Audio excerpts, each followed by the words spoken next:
ভাঙড়ে আবারও জোর করে জমি দখলের অভিযোগ। তৃণমূল নেতা গৌতম মণ্ডলের বিরুদ্ধে এই অভিযোগ, আর এরই প্রতিবাদে ঝাঁটা নিয়ে বিক্ষোভ দেখালেন মহিলারা।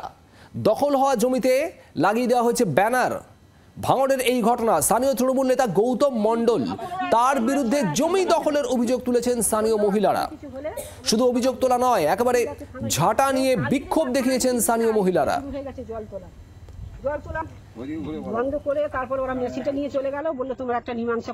তৃণমূল সরকারের নেতা থেকে শুরু করে পুলিশ এবং দালাল সবাই মিলিতভাবে একত্রিত হয়ে এই জমিগুলো চাষিদের কাছ থেকে জোর করে উচ্ছেদ করে দিচ্ছে। নামমাত্র 50,000 কাউকে দিচ্ছে, কাউকে 1 লাখ দিচ্ছে, যে যাকে যেমন পাচ্ছে সেইভাবে। মোটামুটি না নিলে থানায় তুলে গিয়ে মার, নইলে রাস্তাঘাটে অপমান। পুলিশকে জানিয়েছি, এখানে ওয়েলল্যান্ড এসছে, ওয়েলল্যান্ড অফিস থেকে অভিযোগ জানিয়েছি, কিন্তু কোনো সুরাহা আমরা পাচ্ছি না। আমরা ধান চাষ, মাছ চাষ সবই আমরা এর উপরেই নির্ভর করে আমাদের সংসার চলে। এবার এই জমি যদি নিয়ে নেয়, আমরা কি করে, আমাদের চলবে কি করে, সংসার চলবে কি করে?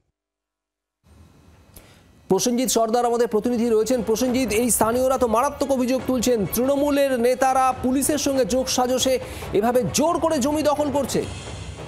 এবং সেটা কিন্তু এই চাষিরা কিন্তু অভিযোগ করছে। পাশাপাশি তোমাকে বলে রাখবো যে ভাঙড়ে তারদা কাপসাইড মৌজার এই যে এলাকায় কিন্তু যে জমি আছে, দীর্ঘদিন চাষিরা সেই সমস্ত জমি কিন্তু চাষ করে তারা কিন্তু উপার্জন করতেন এবং সংসার চালাতেন। পাশাপাশি সেখানে কিন্তু মাছ চাষও করতেন, ফিশারিও আছে।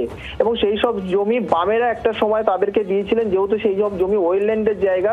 কিন্তু সেই জমি তৃণমূলের এলাকার যে নেতা আছে গৌতম মণ্ডল, তারা পরিষ্কার অভিযোগ করতে সেই গৌতম মণ্ডলের নির্দেশে কিন্তু তারা জমি দখল করছে। তৃণমূলের শাসক দলের যারা তৃণমূল বা দুষ্কৃতীরা আছে, এটা কিন্তু এই চাষিদের অভিযোগ। এবং তারা দীর্ঘদিন ধরে কিন্তু প্রশাসনকে জানিয়েছে, কোনো রকম অভিযোগও নেয়নি প্রশাসন, সেটাও কিন্তু জানাচ্ছে চাষিরা।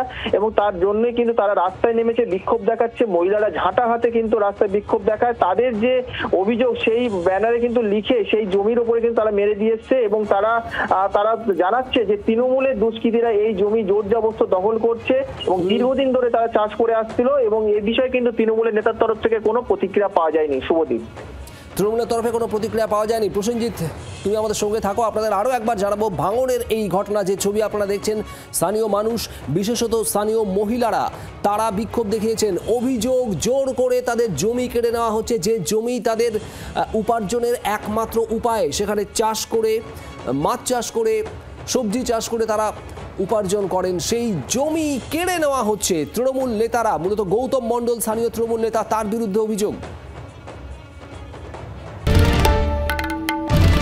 বাংলার আওয়াজ, বাঙালির আবেগ, জি 24 ঘন্টা।